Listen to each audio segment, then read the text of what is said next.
வணக்கம். என் குருநாதர் எழுத்து சித்தர் பாலகுமாரஸ் அவர்களை மனதார வணங்கிவிட்டு உங்களுடன் பேசத் தொடங்குகிறேன்.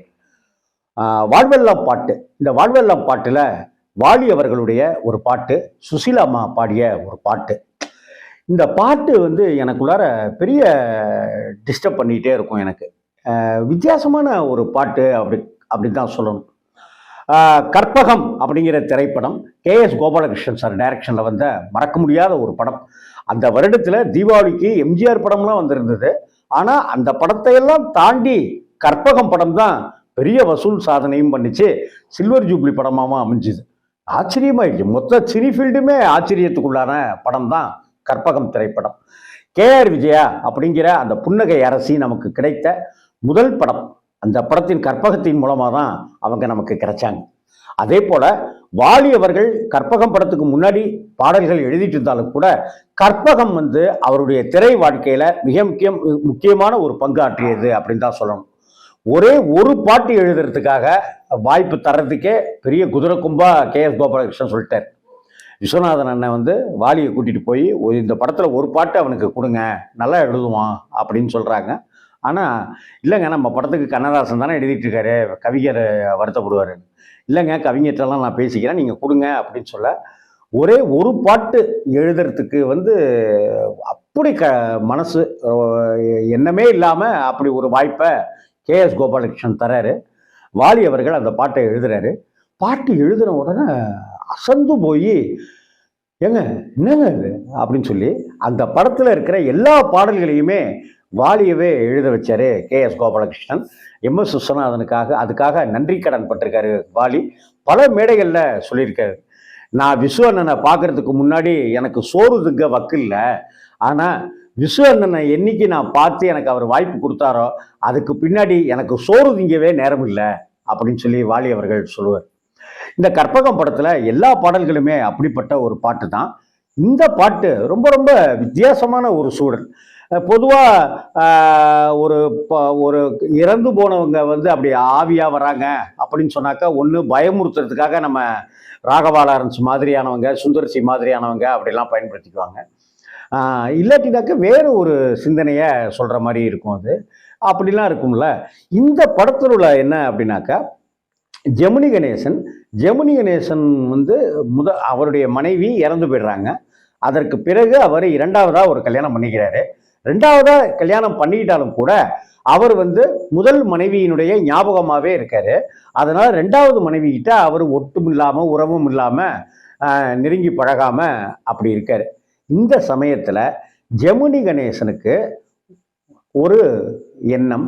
அப்போ அந்த இறந்து போன முதல் மனைவி அந்த ஆவியாக அந்த வானத்திலிருந்து அப்படி நின்று அந்த கணவனுக்கு புத்திமதி சொல்றாங்க. ஏண்டா, என்னை விட்டுட்டு நீ இன்னொருத்திய கல்யாணம் பண்ணிக்கிட்டியா அப்படின்னு கேட்கல.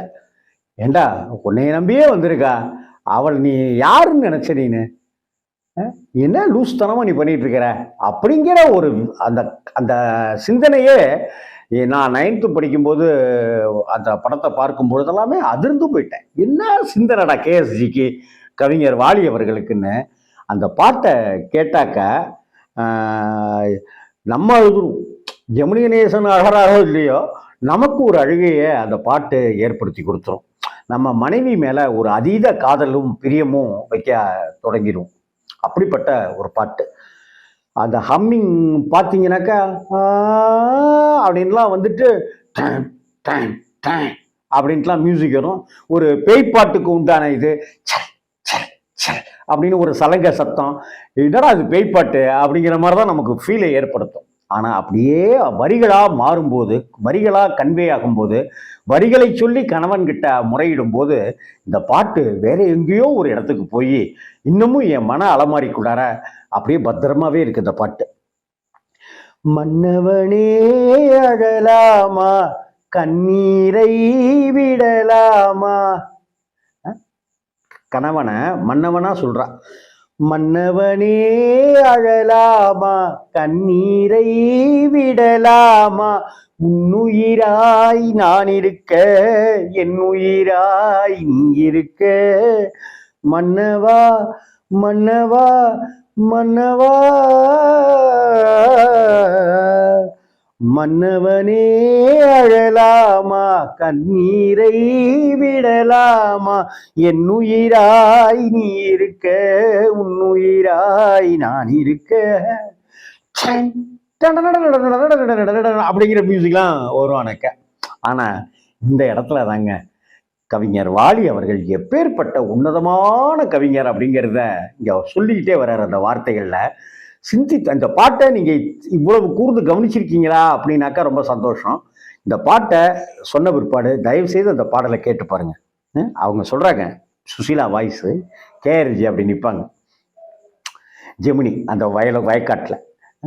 கண்ணை விட்டு போனாலும் கருத்தை விட்டு போகவில்லை, கண்ணை விட்டு போனாலும் கருத்தை விட்டு போகவில்லை, மண்ணை விட்டு போனாலும் உன்னை விட்டு போகவில்லை, மண்ணை விட்டு போனாலும் உன்னை விட்டு போகவில்லை. கண்ணை விட்டு போயிட்டேன், உன் கண்ணை விட்டுட்டு நான் போயிட்டேன், ஆனா உன் கருத்தை விட்டு நான் போகலை, உன் சிந்தனையில நான் இருந்துகிட்டே இருக்கிறேன்.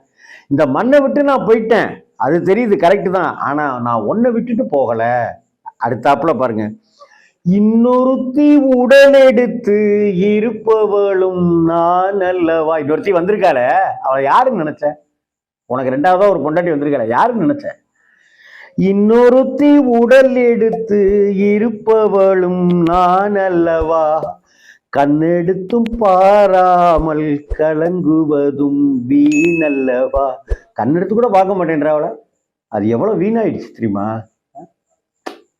எப்பேற்பட்ட சிந்தனை பாருங்களேன். டேய், உனக்கு ரெண்டாவதா ஒரு பொண்டாட்டி வந்திருக்கல, யாரு தெரியுமா? நான் தான்டா, அவளுடைய உருவத்துல நான் தான் இருக்கிறேன் நானு. நீ கண்ணெடுத்து கூட பார்க்க மாட்டேங்கிற நீனு. மன்னவனே அழலாமா, மன்னவா மன்னவா மன்னவான்னு சொல்லும் போதே சுசீலா அம்மா நம்ம உசுரை உருக்கிடுவாங்க அப்படியே. அடுத்தாப்புல பாருங்க என்ன சிந்தனைங்க கவிஞர். உண்மையக்கம் தீர்க்க வந்த பெண்மயிலை புரியாதா, உண்மையக்கத்தை தீர்க்க வந்த பெண் மயில் அவளை புரியாதா உனக்கு? உண்மையக்கம் தீர்க்க வந்த பெண்மயிலை புரியாதா, தன்மயக்கம் தீராமல் தவிக்கின்றாள் தெரியா. உன் மயக்கத்தை தீர்க்க வந்திருக்கிறா, அது உனக்கு தெரியலையா? தன்னுடைய மயக்கம் தீராம அவ தவிக்கிறாளே, அவளுக்குன்னு இருக்கும்ல ஆசைகள், பாசங்கள், காமம் எல்லாமே இருக்கும்ல. தன்மயக்கம் தீராமல் தவிக்கின்றாளே, அது தெரியாதா? என் உடலில் ஆசை என்றால் என்னை நீ மறந்துவிடு. எப்பேற்பட்ட வார்த்தை! ஏண்டா, நான் என்னுடைய உடம்பு மேலதான் உனக்கு ஆசை. செத்து போனவ கேட்கிறான் கணவன் கிட்ட, என்னுடைய உடம்பு மேலதான் ஆசை, நாக்க நீ என்னை மறந்து. எப்படிப்பட்ட வார்த்தை எழுதியிருக்காரு பாருங்க. என் உடலில் ஆசை என்றால் என்னை நீ மறந்து விடு, என் உயிரை மதித்திருந்தாள் வந்தவளை வாழவிடு, மன்னவா மன்னவா மன்னவா,